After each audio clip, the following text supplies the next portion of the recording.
Rasa kuwatir. Kok muni mboten wonten? Awal kata-kata kudu ngono. Santai lho. Gareng nek dinake mripate cekot, sikile becik tangane cekot itu nangis. Oh lho jaluk ngapura. Mboten wonten.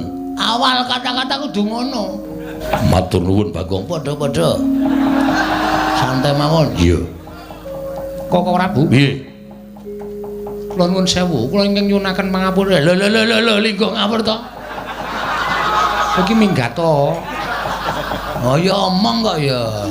Yen Edan timbali ratu kok semoyo. Bagong. Bagong, nun. Rene. Pripun? Kowe iki kok edan to? Lah sebabe sing ngakon Setyaki ngajar Kurawa sapa? Mboten wonten. aja edan. Kowe iki ngapa ta kowe iki? Kusike santai wae. Iki kok tlonjonge tekan kono. Rasa kuwatir. Kok muni mboten wonten? Awal kata-kata kudu ngono. Santai lho. Lah kok dadi Setyaki omong nek kowe sing ngakon. Ah, niku sejarahe ngeten kula critani. Ampun suriyen. Kula diajar Kartomarma. Iya. Terus kula rangkulan karo Setyaki. Matur nuwun nggih, Den. Padha-padha ngoten. Kok sampean sayang kali kula? Aku ra ketang sithik tau tati tok udang tok omong kok, Gong. Berarti sampean tresno kali kula, tresno. Nek kula lara, aku melu lara. Nek kula mati, aku layat. Ngoten niku. Sing muni ngono niki Ndara Setyaki. Nek kula dijotosi wong sampean weruh niku kira-kira ati sampean pripun? Aku ra mentala. Padahal kula dijotosi Kartomarma. Lenggah. Bagong tak aturi. Apa jeneng kuwi? Ngaso. Kurawa tak ajari. Ngoten niku. Setyaki Wonten dawuh. kowe ora dikon Bagong. Gong mbok tanggung jawab. Iki engko tekan kono, santai wae to. Lagi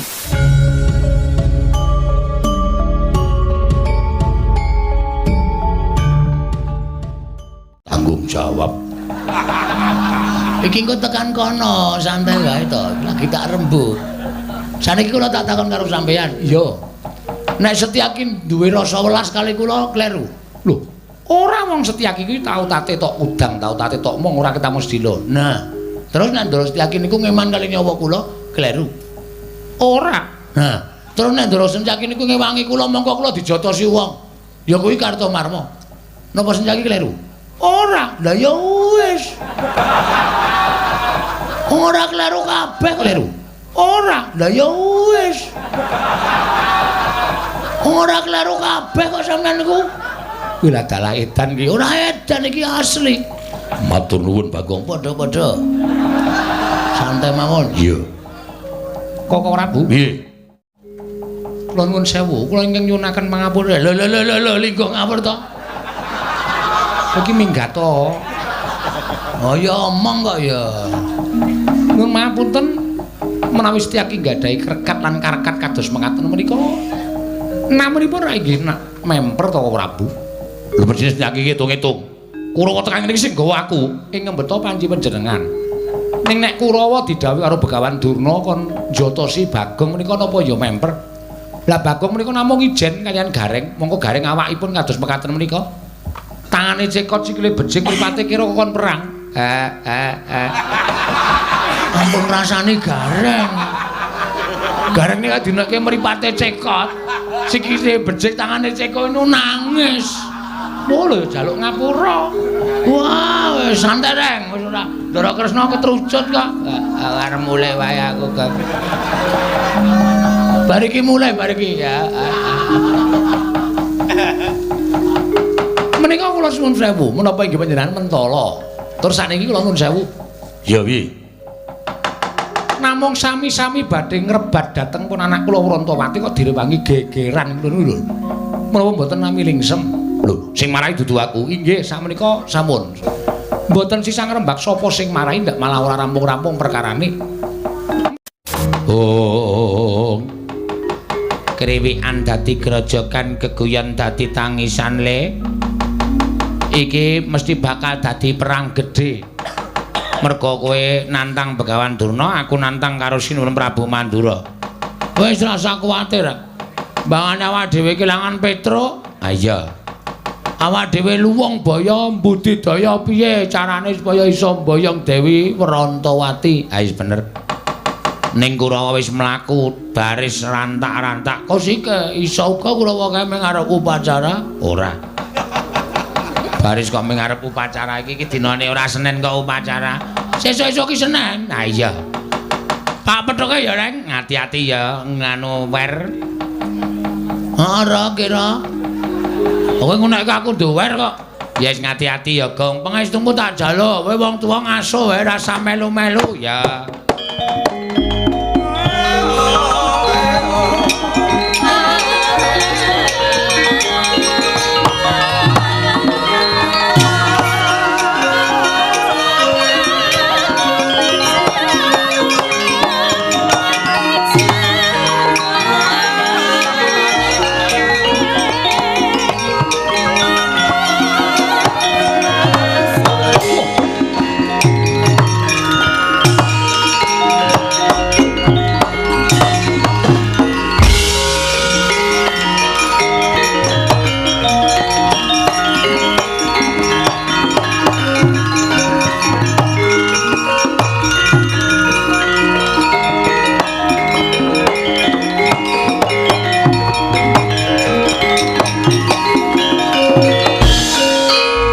Lamun katututan lamun mangsa prawira digdaya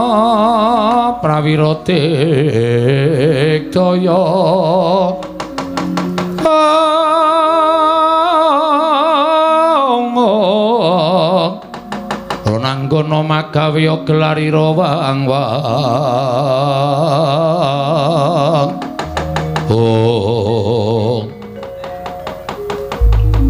Ndara Kartomarma. Iya, Bagong. Aku sing goleki karo kowe. Nek mbut ketemu, manut tak bondo, tak princung sikilmu. Didhawuhi dening Bapa Penemban Durna kinen ngundurake kowe aja nganti pisan-pisan mboyong lawan Dewi Werantawati. Ngerti yo, Dewi Werantawati bakal didhawuh dening ya kuwi anakku Lesmana Mandra Kumara. Semanten ugi kula, Ndara. Nek nganti kula wangsul gagal mboyong Dewi Werantawati, kula kelangan Petruk, mula mbangane Petruk mati, mongko Petruk menika rol-role Panakawat. Petruk niku anake bapak, nek Petruk mati bapak sedih. Nek bapak kula sedih, wong sedih niku mesti kencokan penyakit. Nek bapak kula sedih kencokan penyakit, bapak kula lara. Nek bapak wong lara niku kembange mati. Petruk mati, bapak sedih, lara, mati. Wah, ya iso tumpes kelor. Mula mbangane Petruk mati, luwung kula mawon sing kudu iso budidaya ngalahke Kurawa. Lho. Wani karo Kartomarma. Sing tak wedeni apamu? Wani aja linggo ning ngisor. Ayo ngadeg padha karo Kartomarma. Nandhake yen pancen kowe sewani karo Kartomarma. Kula teng ngisor mawon. Sebab ya apa? Wis kula seneng teng isor. Pun kula teng mriki mawon. Wangkal karo Kartomarma candhak. Siramu tak jebleske lemah, pecah dadi loro. Weh, wonge akeh kok mung dadi loro. Deke pirang-pirang men adil. Wah, kowe iki geneman cara apa? Cara wong. Kene marganing patimu pangga tak ayoni Ndara Kartomarma.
bagikur tak suwuk.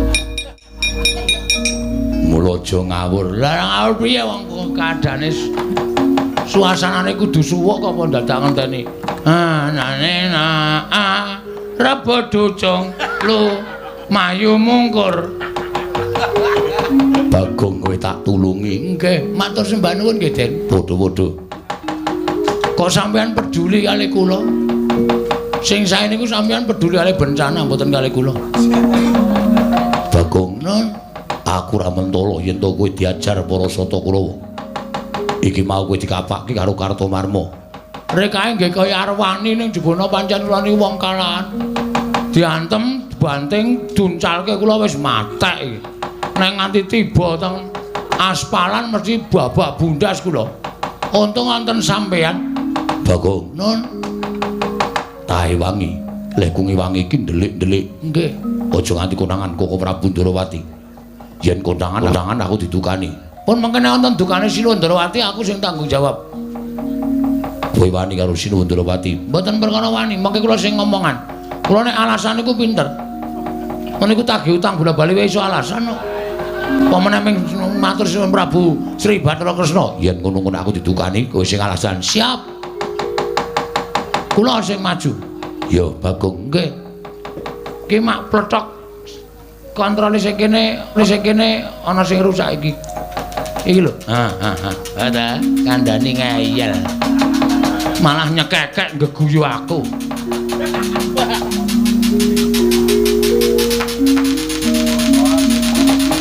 Yo, Pun tindak mereka. yo Bagong.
Iya.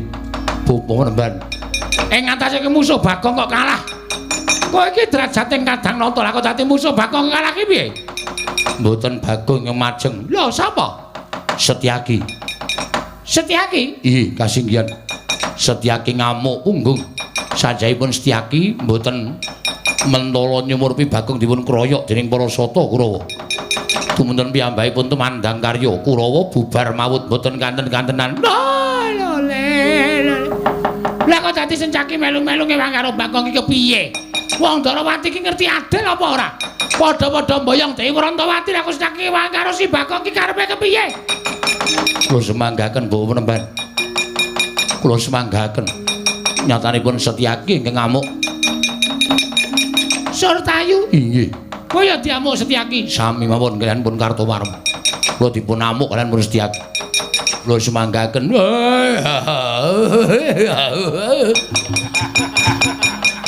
Dursasana kok maju dhisik?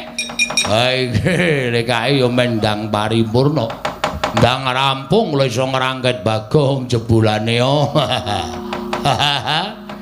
Bagong diwangi Setyaki. Cah cilik nek tumandang jeblas-jebles. Kula semanggaken Bapak Penemban. Kula semanggaken kula mboten iso mungsuh Bagong merkono pepalange Setyaki. Oh, gugu karepe dhewe panes maning jajalan. Ya, nadyan kowe dewangi Setyaki apa kira-kira Setyaki wani nandhi kridaning Nalendra Mandura.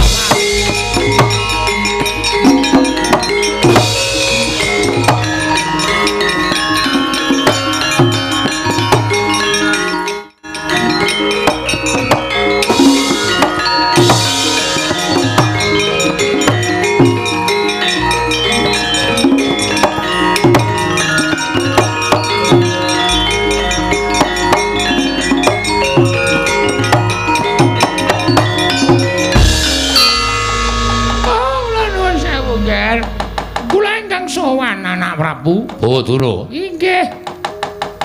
Sampeyan kok mundur niku pripun? Oh, inggih kula ingkang badhe muncatos patung Anak Prabu Baladewa. Jebul pinanggipun tiyang Darawati menika mboten adil. Lho, mboten adil kados pundi? Nyatanipun Kurawa majeng badhe nyepeng dhateng pun Bagong. Bubar sanganing para sata Kurawa bubar mawut. Nungsung kuyang numbuk bentus. Mboten wantun kaliyan Bagong. Lho, ing atase Kurawa kok kalah karo Bagong ini lho. Werdine priye niku? Jalanane napa? Oh, kula nuwun pangapunten. Nuwun sewu, Nger, nuwun sewu. Ingkang perang menika sanes Bagong. Lho, sing perang dudu Bagong lho sapa sing perang? Ingkang perang menika Setyaki. Bagong dipun rencangi Setyaki. Lho. Kyai Prabu Darawati ora elek-elek karo Setyaki. Jenenge wong Darawati ora adil.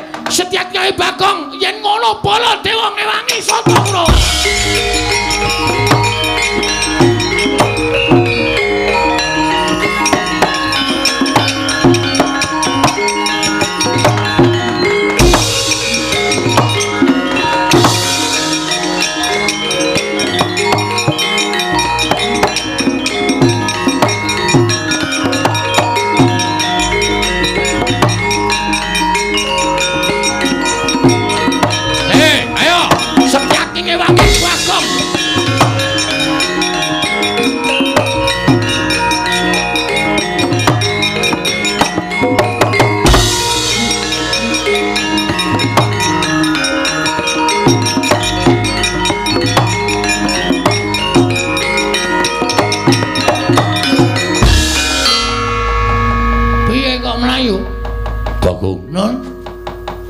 Wangi cukup semene wae. Waduh. Lek golek tenaga kangelan nek sampean mboten ngewangi. Bagong, Nun. Sing maju dudu Kurawa meneh. Sapa? Ko Prabu Mandura, mongkong gawa Kyai Nenggala. Sumbar-sumbar yen Setyaki ngewangi Bagong, Ko Prabu Mandura ngewangi Kurawa. Saiki wis maju ning pabaratan gawa Kyai Nenggala. Sampeyan wedi? Ora wedi, ning aku wedi yen didukani Ko Prabu Darawati. Aku engko sing ngomong. Tenang to. Iki ana MC-ne. Rasa kuwatir, aku engko sing ngomong Prabu Kresna. Nek Prabu Kresna pancen arep nyalahke karo sampean. Sampean bener. Sampean niku mbelani kalih kula. Kula wong ringkih, kula wong cilik, kula wong bodho, kula ming kawula. Nek kula ajeng dikeroyok Kurawa sampeyan duwe rasa mbelani niku tukul saka jiwa kasatriyan sampeyan. Iya. Nggih. Ora usah wedi. Mungsuh Nenggala wedi.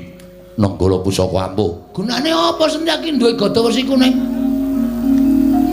Jupuk. Tantang Baladewa, Nenggala karo gada wesi kuning menang endi? Ngono. Kok meng ngono kok mundur. Wah, dipiki presane bayi akeh. Isin Setyaki Senopati Ndarawati kok wedi karo Nenggala.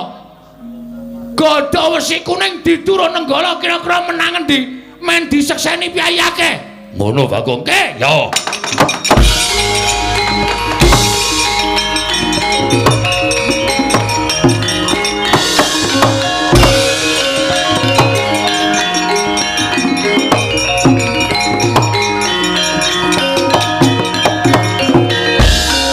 Wis gayeng iki. Nek ngene iki aku kudu cepak-cepak mulih iki.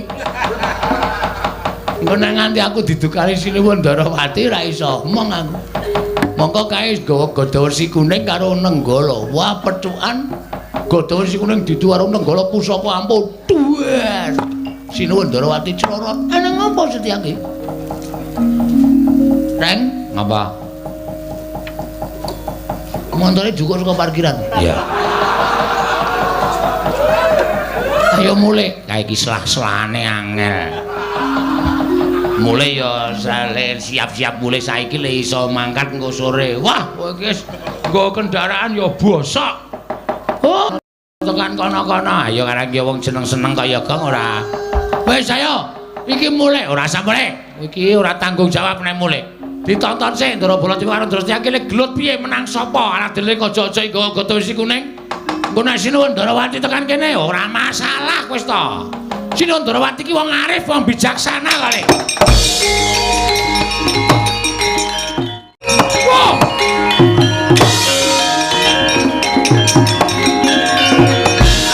Wah, edan pancen Setyaki wis diniyati tenan yen to belani karo si Bagong. Lho, ngliga pusaka ngarep ruji Kyai gada wesi kuning. Dasar Purnyata. Koko Prabu pancen wis niat belani Kurawa gawa Kyai Nenggala. Mentala karo Bagong, mentala karo Setyaki. Wong Tegelan kudu dimungsi wong Tegelan. Lho, kowe wani karo Baladewa? Nuwun sewu, mboten ateges kula wantun. Nek Bagong tekane pati saka Kyai Nenggala kula ora nrimake. Kok gawa wesi kuning? Yes Ben, ayo jajal ditu. Wesi kuning karo Nenggala menang endi? Edian. Ora edan iki tenanan. Lho. Wah, adal. Arep nyoba pusaka kadewatan. Jojo Kyai Nenggala. Diban gada wesi kuning pecah. Wah, mati tenan aku. Tak tegeli kok ora Prabu. Setyaki, Setyaki.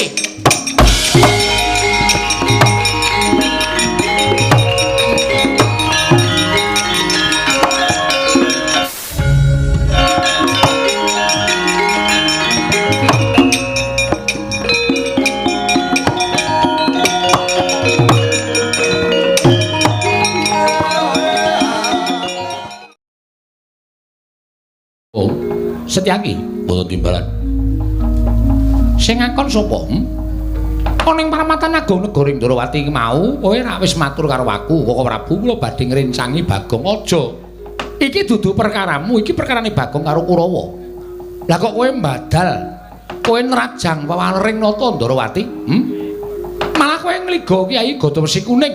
Meh wae didu karo Kyai Nenggala. Lah ya kuwi, Kandhan-kandhanane ngeyel Setyaki. Iki perkarane Kurawa karo Bagong kok. Begawan Durna wadul karo aku yen Kurawa bubar ora karu-karuan mergo diajar diamuk karo Setyaki. Mula pun Kakang ora trima. Pun Kakang niga Kyai Nenggala, niatku bakal ngagar-agari karo Bagong. Lah kok dipethuke Setyaki nggo Gada Wesi Kuning. Setyaki, wonten timbalan. karepmu piye to? Kula dipun kengken. Lho. Sing ngongkon sapa? Bagong. Bagong kongkonan kowe Nyuwun tulung kalian kula supados kula munduraken Kurawa. Bila cah edan tenan kok. Bagong ngrene. Hi. Bagong, Nun, tanggung jawab. karo sapa? Sinuwun Ndarawati. Beres ngakurono aku. Saiki kon mrono. Iki lagi perlu ya, tak Tanda tangan sik.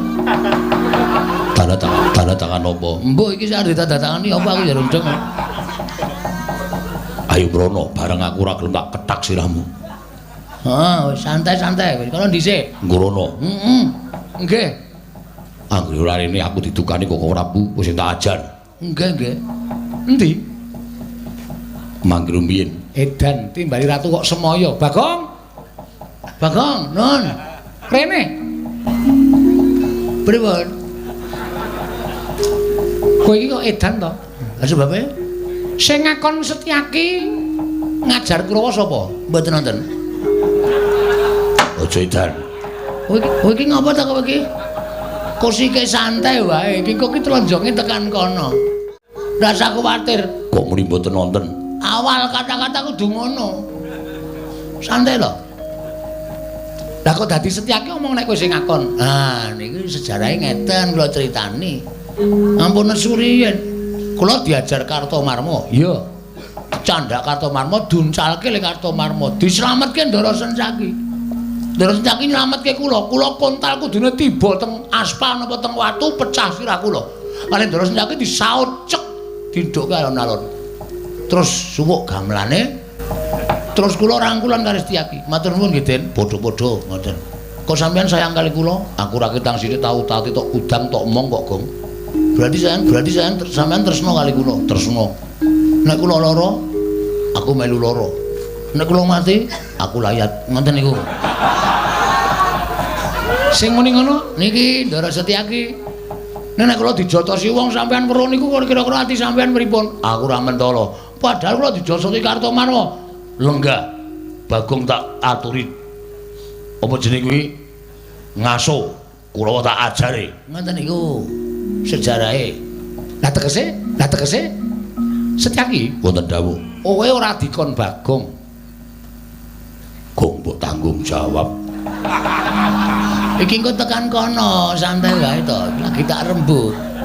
Saniki kula tak takon karo sampean. Iya. Nek Setyaki duwe rasa welas kali kula kleru. Lho, ora wong Setyaki kuwi tau tate tok udang, tau tate tok mong ora ketemu sedilo. Nah, terus nek Ndara Setyaki niku ngeman kali nyawa kula kleru. Ora. Nah, terus nek Ndara Setyaki niku ngewangi kula mongko kula dijotosi wong. Ya kuwi Kartomarma. Napa Setyaki kleru? Ora. Lah ya wis. Ora kleru kabeh kok sampean niku. Kuwi lah dalah edan iki. Ora edan iki asli. Matur nuwun Bagong. Padha-padha. Santai mawon. Iya.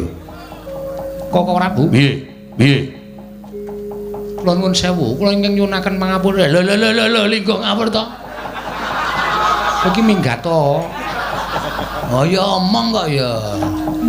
Nuwun pangapunten menawi Setyaki nggadahi krekat lan karakat kados mekaten menika. Namunipun ra inggih memper to Prabu. Lho mesti Setyaki ngitung-ngitung. Kurawa tekan niki sing nggawa aku ing ngembeta panci panjenengan. Ning nek Kurawa didhawuhi karo Begawan Durna kon njotosi Bagong menika napa ya memper? Lah Bagong menika namung ijen kaliyan Gareng, mongko Gareng awakipun kados mekaten menika. Tangane cekot sikile bejing mripate kira kon perang. Ampun rasane Gareng. Gareng nek dineke mripate cekot, sikile bejing tangane cekot itu nangis. Boleh jaluk ngapura. Wah, wis santai reng, wis ora Ndara Kresna ketrucut kok. Arep mulai wae aku kok. Bariki mulai bariki ya. Menika kula suwun sewu, menapa inggih panjenengan mentala. Tur sakniki kula nuwun sewu. Ya piye? Namung sami-sami badhe ngrebat dhateng pun anak kula Wrantawati kok direwangi gegeran ngono lho. Menapa mboten nami lingsem?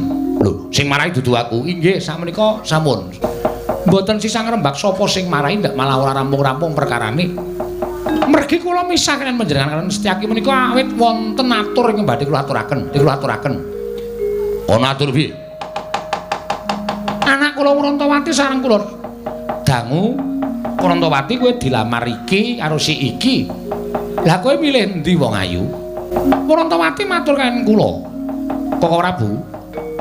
Kanjeng Rama, kula menika dipun wengku sinten-sinten kula sagah. Nanging kula ngertos Kanjeng Rama menika nembe sisah. amargi koncatan pusaka Ndrawati senjata cakra. Mila sapunika ngaten mawon, Kakang Prabu kondur wonten negaring Astina munjuk atur sanipun Nyai Prabu Duryudana. Menawi Lesmana saged ngaturaken senjata cakra wonten negaring Ndrawati, Urantawati kula aturaken dhateng Lesmana Mandrakumara njaluk pamit Nyai.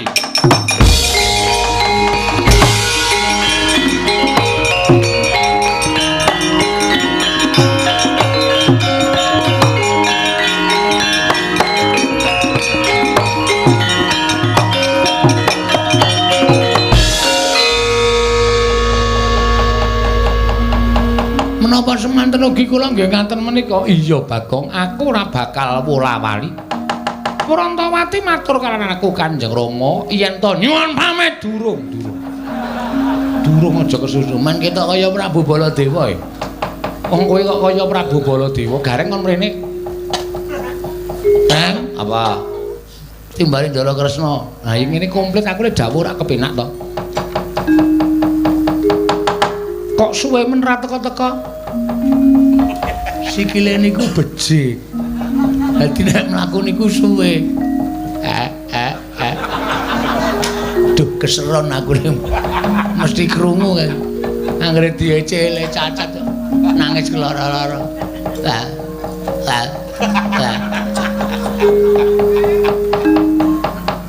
Kowe bali yo, nggih. Omong karo Petruk, nggih. Petruk bakal tak wengku dadi mantuku netepi janjiku. Nggih. Ning ya Petruk kudu iso ngaturake senjata cakra. Waduh. Lilang dek kapan wis ora perkara kuwi prilang dek kapan ora usah takon werna-werna. Mergo aku wis ngerti ukaramu kaya ngapa kuwi aku wis ngerti. Kowe iki mung senengane guyon sembur-sembur adas. Iya ta? Nggih. Ning nggih nyuwun prisa mergo hitungan Jawa niku iso mbok menawa kula iso ngitung Jawa. Ilange nek ora karo dikliya dina. Anggara kasih, anggara wis ketembung anggrek. Kasih iki cinta. Cinta sejati memberi bunga anggrek. Ngopo iki ra ngomongke kowe lho? Wah, ora. Wis kono omongo, nek Petruk ngaturake senjata cakra, Petruk bakal tak pek mantu, nek ora ya wis. Ora bakal tak pek mantu kaya janjiku. Nggih, nyuwun pamit nggih sinuwun. Iya sing ati-ati. Kula tak wangsul tak ketemu Ali Petruk tak omong apa anane Ali Petruk. Iya sing ati-ati. Nggih sembah nuwun. Kula nyuwun pamit sinuwun. Iya sing ati mbok gareng iki digendong. Ampun dirasani to. Iya ya. Lali aku. Sampun kula ampun wangsul ketemu Ali Petruk tak ngomongke apa anane. Iya Bagong sing ati-ati aja kaya bocah cilik. Nun nggih ngestokaken dawuh sinuwun.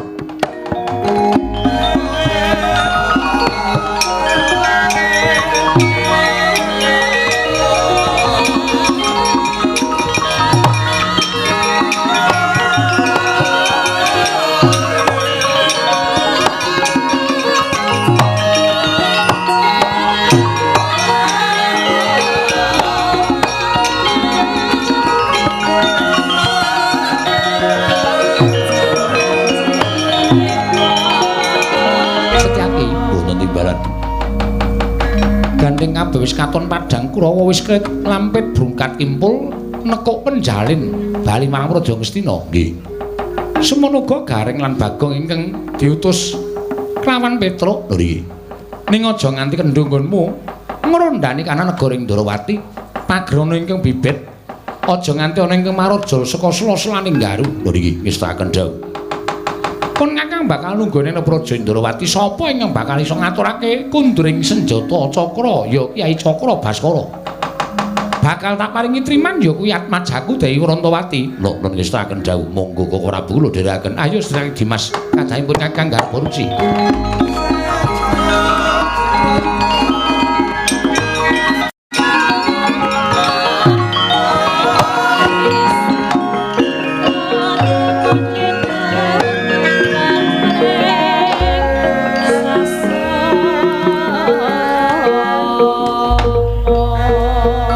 Sritenon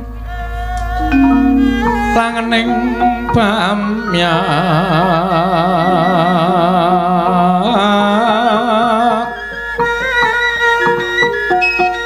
busana maneka warna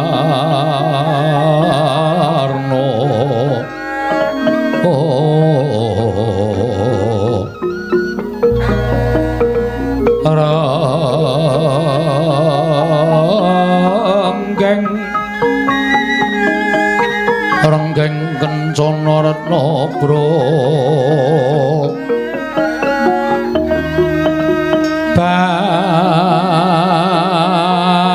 bandera layu kumitir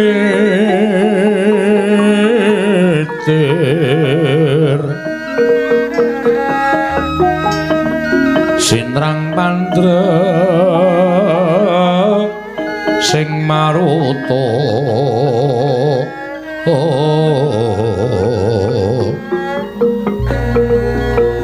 serna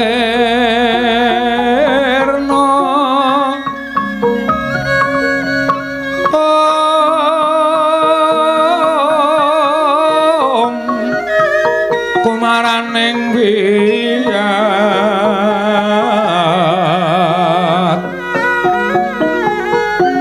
mantyan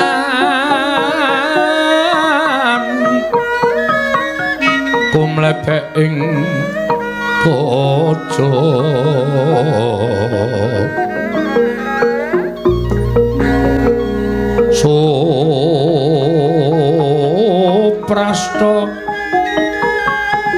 Suprasta kayu kang kaprapat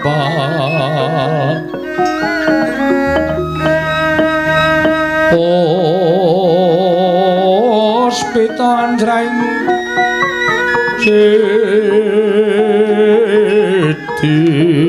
om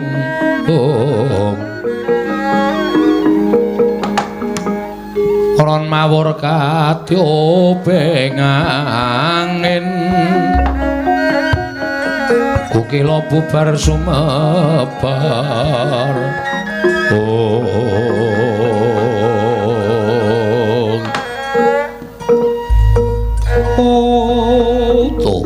ulang-ulang kendang peksi mabur bubar katrajang mauto satu ana kathah ingkang sing papan kajeng ageng karungkat kababat rungkut sumelak saking rajangipun Parasata Kurawa ing nalika semanten Bandayuda mengsah satru ing garba Raden Haryostyaki kumenclanging pedhang gathuk lawan tameng pangempreting duwe panggo pangri ing kuda satemah karya geger madyaning tapel wates negaring Ndorowati nalika semanten kasaputing dalu datan kira jam nedha lumampah ana gandaka capur nalika semanten padha papane siji critane ewet lamun sinarengna gumlaring negari tlatah sabrang wonten satunggiling kalindra kembar nalika semanten ing ledeng lenggah madyaning Baluwerti negari Pulung Gedhah Kencana katingal saking Mandrawa Nalindra ingkang sami tuwin kembar kala wau lenggah dampar sesarengan katingal saking Mandrawa kaya candraning prajurit Mandraguna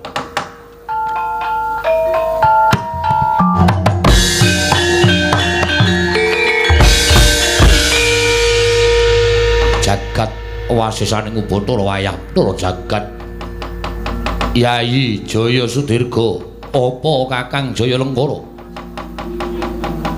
sawetara pun Kakang lan Siadi nggone ngrenggani negara ing Pulung Gedhah Kencana nadyan ratu kembar nanging saka pangrasaku nggonku nggula wentah kelawan para kawula lan para nayaka punggawa durung katon bener lan durung katon bener mula ora aneh yen to negara ing Pulung Gedhah Kencana kuwi rinasa kadhangkala tentrem nanging kadhangkala ora tentrem kadhangkala katon rukun nanging kadhangkala ora katon rukun kabeh mau ndadekake bingung penggalipun Kakang Jaya Lengkara iya semono uga aku uga bingung rasaku nggone ngasta bawat perintah negara ing Pulung Gedhah Kencana nadyan alindran-alindraning kembar Kakang lan aku nanging wedene kok kaya tumpang suh Nggone ngasta bawat perintah negara ing Pulau Gedha Kencana. Yayi. Siadi ora ngerti apa ingkang tak tindakake. Nalika dina ingkang kepungkur pun Kakang nglakoni sare naritis sesemek ron Rajamala. Abebantal Bata Sarimbak. Pancen pun Kakang sengaja ora nganti lawan Siadi tak kanthi laku prihatin merga supaya meleng ciptaku, supaya manteng pangestiku. Jroning aku nglakoni prihatin mau jebul ana Dewa ingkang paring wisik kelawan panjenenganipun Kakang. Yo, Kakang piye? Negara Pulau Gedha Kencana kene bisa ayem, tentrem, kuncara hanjayeng bawana. Kondhang kaluking erat. Jagat persasat kebrebeken marang ngumandangi negara ing Pulau Gedha Kencana lamun negara iki kudu ditumbali. Kakang paring dawuh kudu ditumbali apa kudu nganggo tumbal satu wana. Sartane apa ingkang dikersani dening Kakang Jaya Lengkara dudu babakan kebo sapi lan satu wana dudu.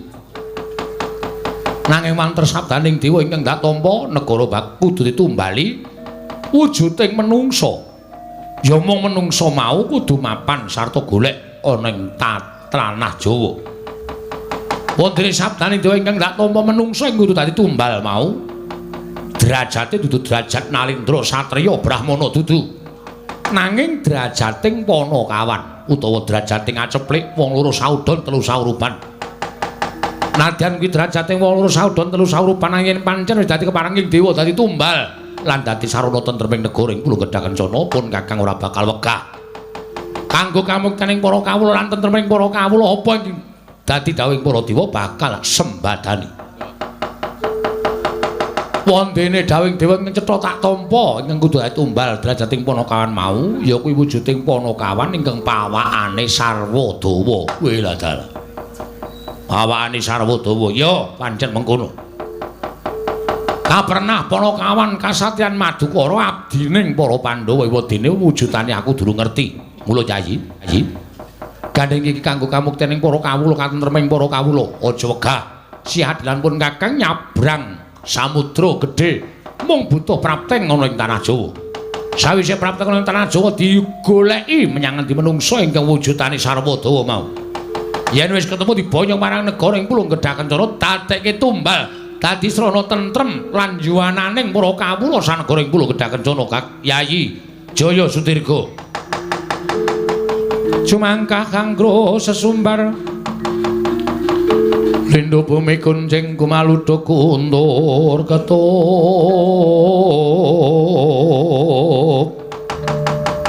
lumembak penyu kang kumambang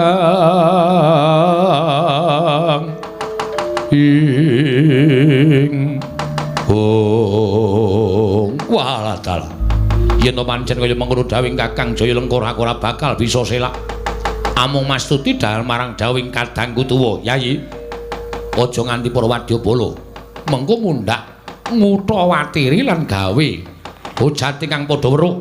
Mula siadilan pun Kakang dhewe ing budal ana ing tanah Jawa.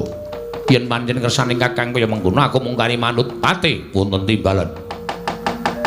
Tunggunen negara ing Pulau Gedha Kencana nuwun ngestaken nanging lajeng kundur paduka sinuwun benjang Wanabaja mbok arep-arep bali ning panjenengan ingsun. Yen wis rampung perkarane lan bisa entuk gawe panjenengan ingsun bakal kundur marang goreng Pulau Gedha Kencana. Namung sembah kula ngendharaken jengkar paduka Gusti kula kekalih. Mugi-mugi pikantuk damel saged ambuyung tumbal dados sarana tentreming para kawula sak Pulau Gedha Kencana. Yayi Jaya Sudirga ayo mangkat dina iki Kakang Jaya Lengkara. Ndak duwe tindak dhisik aku tuwun tak tindake Kakang Jaya Lengkara. Yayi Jaya Sudirga yo.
sesumbar lindhu bumi kuncing kumaludha kuntur ketup lumembak penyu kang kumambang oh waladal Yayi Jaya Sudirga Kakang Jaya Lengkara piye eling-eling pun Kakang lan si adik kuwi biyen rombongan lari iya Kakang mula pendak-pendak mlaku menyang ndi wae kudu jejogetan iya Kakang ngambah Dirgantara goleki menyang ndi dununge wong kang pantes dadi tumbal ya yen pancen kaya mengkono Kakang ya tak dherekake supaya enggal prapta ning tanah Jawa katon ngarep iki wis samudra ing ora katon kaya ora ana watese nang nyabrang segara iki wis dadi jalaran nggone prapta ning tanah Jawa Kakang Jaya Lengkara tak dherekake ayo Yayi Jaya Sudirga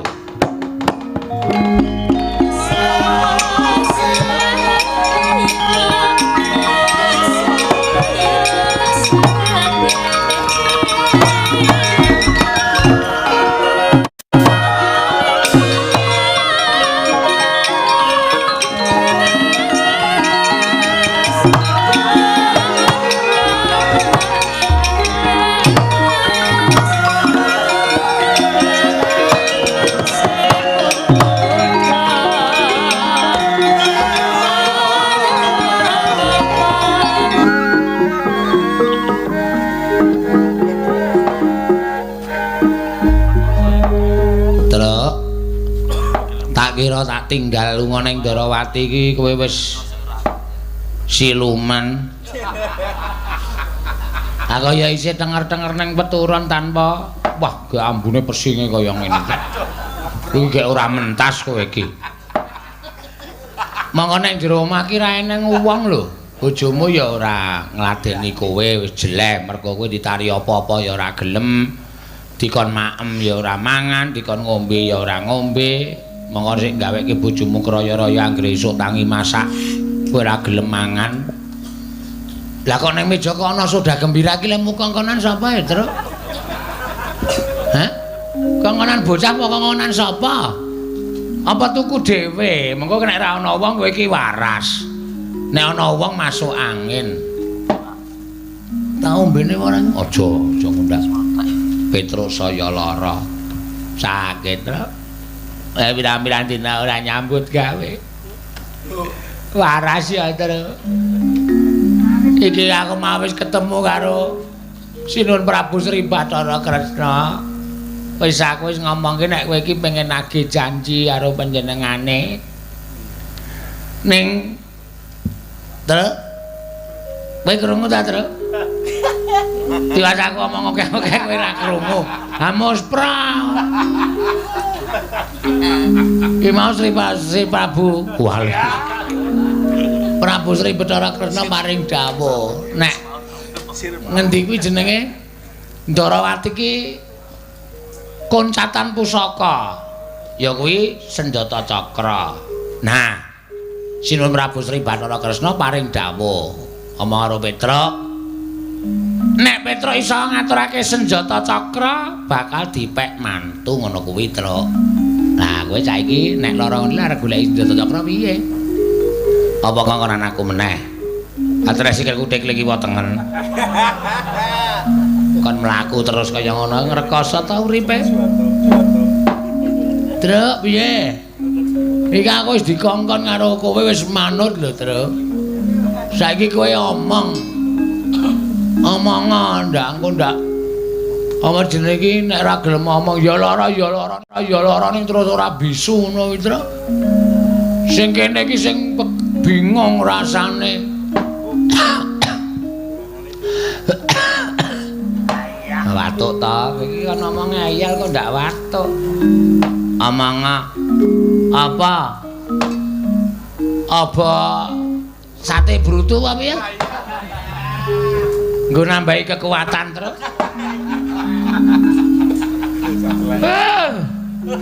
Kowe sing lara aku rasane kaya semplah apa bebayuku, Truk. Kowe iki jan bocah. Apa ditembangke apa piye? Heeh, ya ngono apa? Piye njaluk apa? Lagu apa? Engko tak pejetke. Kaya ning Piperbok wae. Kowe tau rono ora wis. Mulai kaosku tak celupke sik. Ndak konang. Wis saka prapatan wis tak copot kaosku ayo.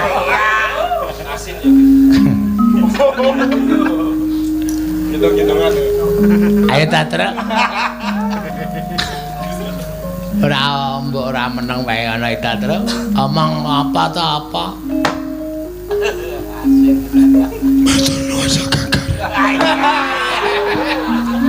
Wah, ya suaramu wis kaya ngono kuwi wis parah banget apa piye apa?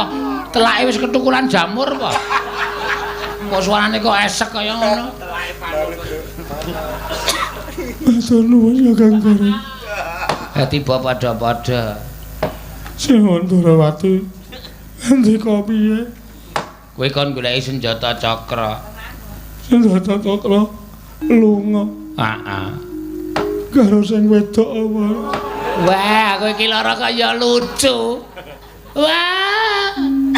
Tendang sisan kowe ora. Senjata cakra kuwi pusaka, Tong. Tong tir tong kantong Petro anakku kok. Guys tangi. Ayo gara-gara yo. Aku ora kuat tangi Kang Gareng. Ha piye? Lek kabulan. Ora gelem tangi dicotot apa piye? Men tangi. Ora sembrono Kang Gareng. Agene iso guyu. Kowe lucu. Masa kowe lucu ra entuk guyu. Kowe tak kaya ngapusi Petro ya andine ngapusi ming adi-adi. Plotroke kathoke Geng ya. Aja wong loro diplotroke kathoke. Nek nutupi nek dhewe langsung ngene berarti waras. Nek dhewe langsung ora ngene berarti ora waras, ana ora sehat. Kang Gareng aja edan Kang. Tembangke apa piye? Ora ketang sepisan tembangke ya, Tru. Karo nggo tombo sayah. Kang Gareng. Wah. Tembangke sing kepenak. Njaluk sinden sapa? Iki kasete wis tak tumpuk ning ngarepku iki. Halo. Iki ana gambare Tatin. Lagi umbah-umbah. Tatin umbah-umbah kok nggo gambar kaset VCD. Kena gambare Ayu. Lagi ngeplaki bojone. Ya, milih apa? Milih sindane sapa? Komplit ka iki. Arek lho iki sing nomor 3 gambar Ika lho, lagi arep adus.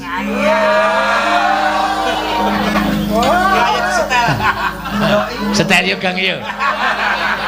Lungguh menawa isine pas adus.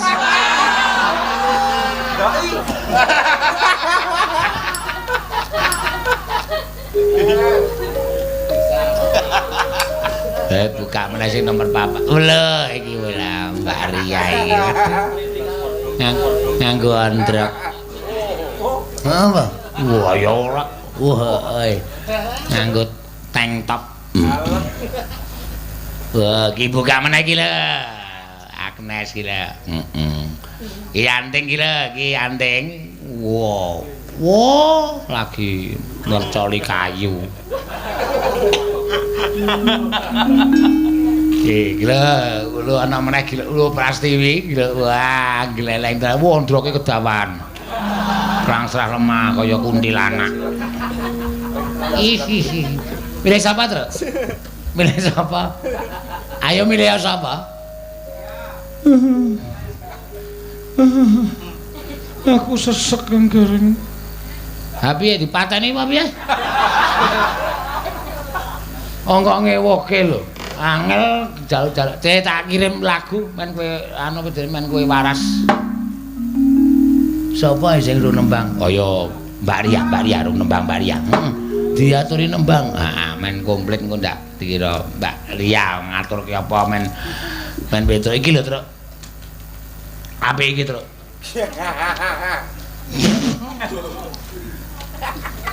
Ayo Mbak napa Mbak? Klasik nggih kenging, ajar klasik nggih mboten napa-napa. Kaya kula wingi bar perlu ajar napa jenenge nganggo larasan nemro malu luci nemro. Mangga. Ajar niku. Niki napa niki, Pak? Napa? Ngene kok ana suarane. Ha iki tip nganu kok rekaman desa kok iki dadi. Iso omongan barang. Kersane napa panjenengan ngaturke napa mboten pripun? Kurang ngaturke apa-apa Kang Gareng. Iki maru sinden ora mengono dapurmu. Lara ya lara kuwi rasa trewet.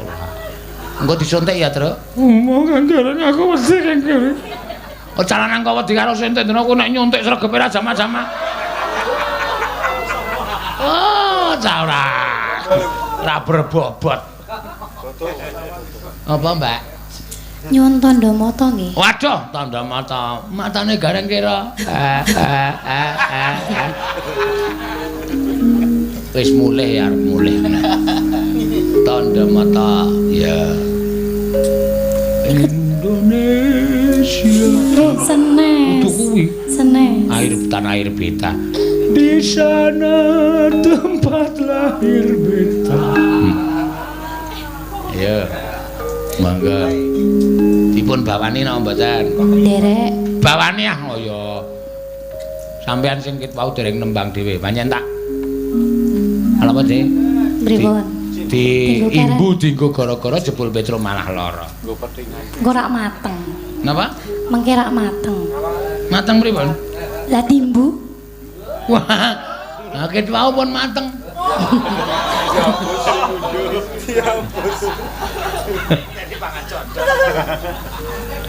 Mangga. Biasane mawon nggih. Nggih. Pripun? Oh, nggih, mboten apa-apa. Nika para penonton ing Kota Sukup buak mencem-mencem ya. Nyuwun semadya jumeneng. Edian seragame putih kabeh kono kae lho. Niku kursi. Oh, aku kaya ana ndase. Bul kursi. Wis mulai sak karepe dhewe kadang-kadang. Ayo wis, Mbak, monggo. Nah, lah iso.